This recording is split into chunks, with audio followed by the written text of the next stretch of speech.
কাউকে কষ্ট দিচ্ছেন, কারোর সাথে বেইমানি করছেন, কারোর সাথে ধোঁকাবাজি করছেন, কারো কলিজাটা চূর্ণ বিচূর্ণ করে দিয়ে চলে গিয়েছেন। দিনের পর দিন কাউকে স্বপ্ন দেখিয়েছেন, স্বপ্ন দেখিয়ে সারা জীবনের জন্য তাকে কষ্ট দিয়ে ছেড়ে চলে গিয়েছেন।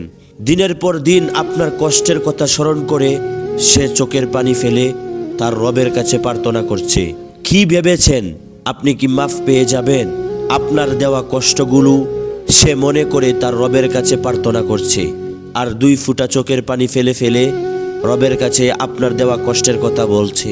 কি ভাবছেন ভাই আপনি সুখী হতে পারবেন? না ভাই, কখনো সুখী হতে পারবেন না।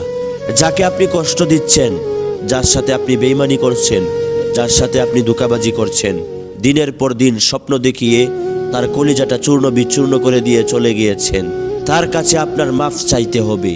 তার কাছে যদি আপনি মাফ না চান, তাহলে আল্লাহ তাআলাও আপনাকে মাফ করবে না। কারণ এটা বান্দার হক।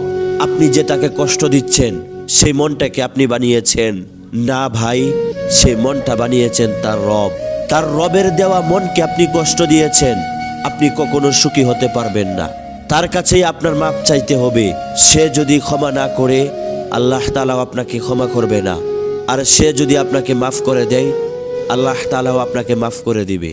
এই জন্যই আমরা কখনো কাউকে কষ্ট দিব না।